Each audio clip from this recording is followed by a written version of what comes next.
Okay, in this video I want to show you how to do a little bit more complex image than the Batman one that we just did. So we're going to do like a Hempfield night there, and just grab our picture here. There's one in a little bit larger format. So that looks like a pretty crisp image. If I want to get this into vector work, again, I'll go to Window and Image Trace, just like we did before. We want to do the preview here.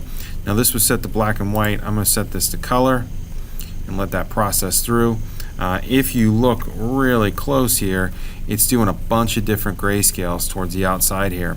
So I'm going to knock this down. Instead of 30 colors, I'm going to use this slider and say, okay, let's see what 8 colors looks like. So starting to drop that down a little more. Let's see maybe what 7 colors looks like. Let it process. It doesn't look too much better. We'll drop it down again. See what 5. Alright, well 2 is not enough. Alright, we'll drop that. See if we can get that back on 5 there.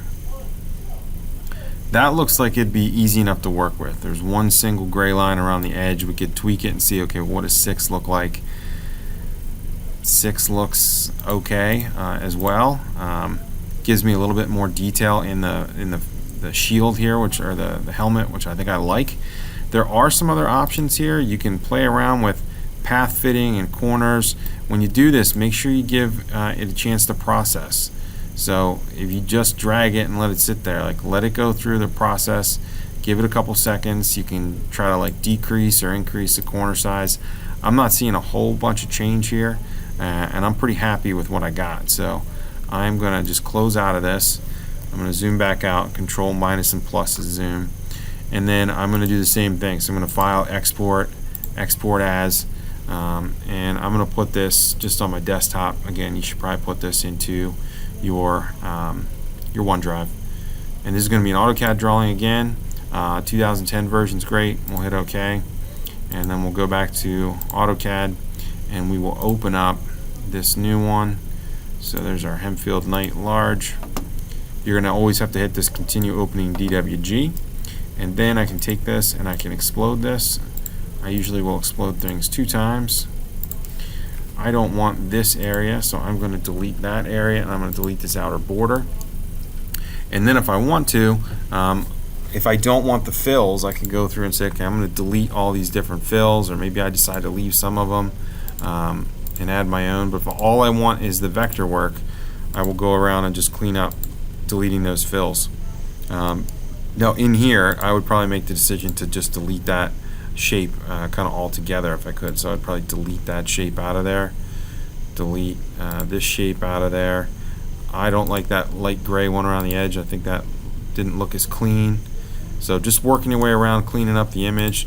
Again, I can go through and delete all these. If I don't want this, I can get rid of some of those little detail items in there. Notice there's extra lines around everything. It's like there's a border around each little color that you have in there. So you decide kind of how much you want to leave. You know, maybe these little openings here, maybe I want to leave the fill in there. That'd be fine. There are duplicate copies on a lot of this, so you want to watch that. Like if you zoom in here, you'll see there's 2 copies. One for the outer fill and one for the inner fill, so you may need to clean some of those up as you go through. And then when you're ready to get this over to your file, you just want to highlight everything. You want to go to your clipboard and copy, and then go over to your laser cutting file and do a clipboard and paste. And at this point, like if I want to cut everything or if I want to engrave everything, I want to set this to vector engrave. Notice these things are grayed out. All right, they're not the same color, so I want to make sure they're set to by layer so that it actually etches that. If I wanted to do this as a fill, I would want to probably select all the different fill patterns that are here, and I would go back to the home menu and tell it that I'd want that on the 0 layer if I want to burn those in.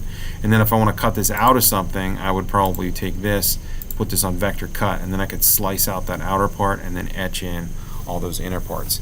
If I wanted to go back and add my own hatch, I should be able to do that. We'll go to the 0 layer and we'll go to hatch, and hopefully this will process here. I'm going to do a solid color hatch, and I'm going to set this to by layer, and I can try to fill in some of these different areas.